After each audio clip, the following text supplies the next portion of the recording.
Well, in just a bit, I'll give you an update on weather, but if you're just getting up, let's get you up to date with what made news overnight in today's top headlines. In international news, we'll be starting this morning. One person died and dozens of others injured during violent clashes in Bangkok Tuesday. Police began rounding up demonstrators who've been camped out at several areas around the capital.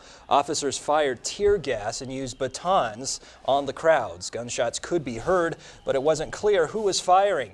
The injured were taken to the hospital on stretchers. Demonstrations have been trying to block government offices and major intersections in a bid to oust Thailand's prime minister. To try to ease the crisis, the leader dissolved parliament and became the caretaker prime minister until a new premier is named. Elections earlier this month were boycotted by the opposition, which is trying to annul them.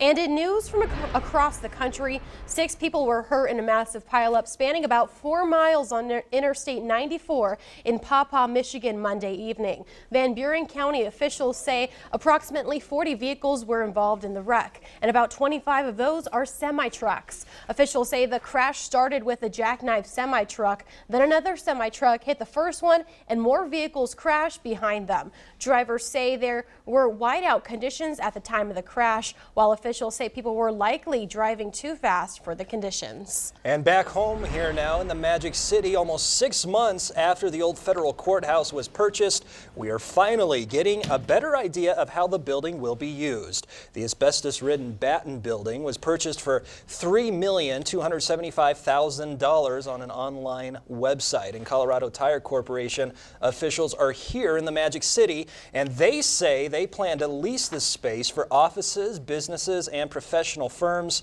or possibly even retail shops. And it's been a harsh winter for many, and snow has taken over and even shut down some cities. But one Minnesota man decided to use the snow to celebrate President's Day by sculpting Mount Rushmore.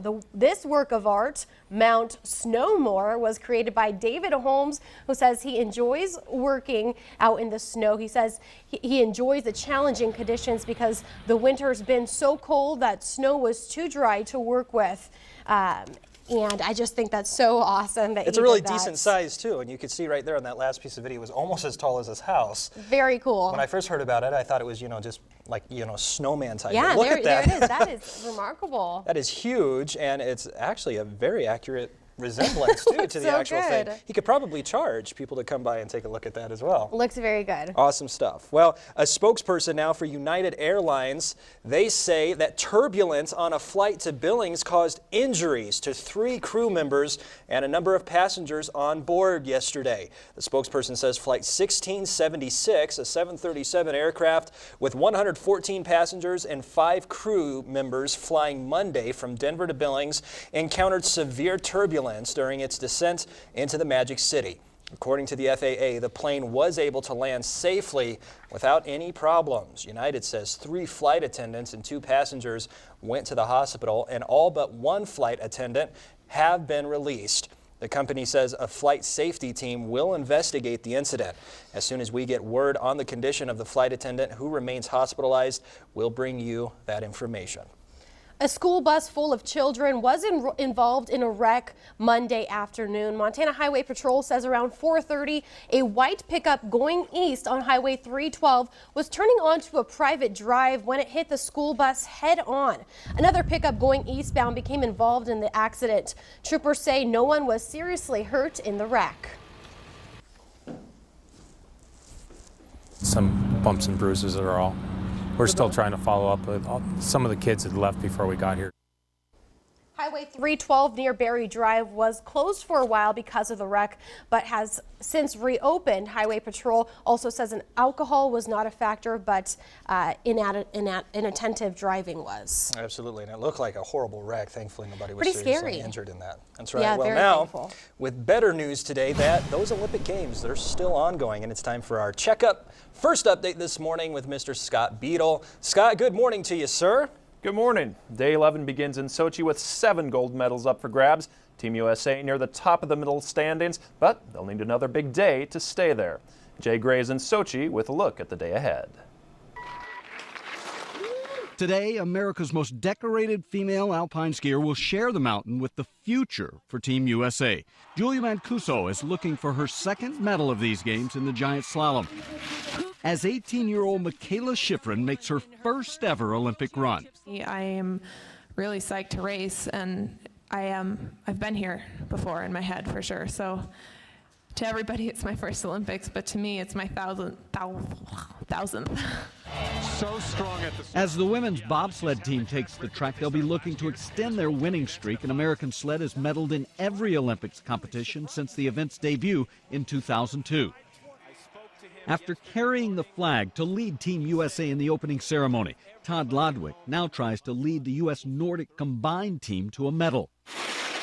And Team USA could see multiple medals in men's snowboard cross and freestyle skiing's halfpipe. Everybody can kind of personally express the way they ski, and nobody kind of has to do the exact same trick. The tricks have been a treat for the Americans in Sochi. U.S. athletes have won 7 medals, the most of any nation, in the 7 new Olympic events that have debuted to this point in the Games. Jay Gray, NBC News, Sochi. Time now for a look at our coverage today. This afternoon from 2 until 4, we'll have speed skating and the Nordic combined on Color 8. And at 7, we have alpine skiing, freestyle skiing, short track skating, bobsledding, and snowboard cross. Full night there. Time now for a look at your medal counts this morning.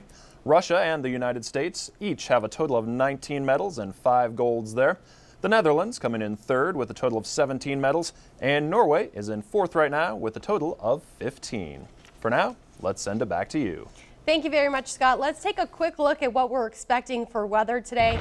Temperatures are going to be relatively mild again in the 40s and the 50s throughout our area. However, we are going to see wind pick up across the region. 40 in Red Lodge, 48 in Billings and in Hardin, 47 in Broadus, 42 in Jordan, 45 in Harleton today. We don't have a chance for some moisture across the region, which is nice. We're getting a break from it, seeing that snow continue to melt, but we've got more moisture on the way.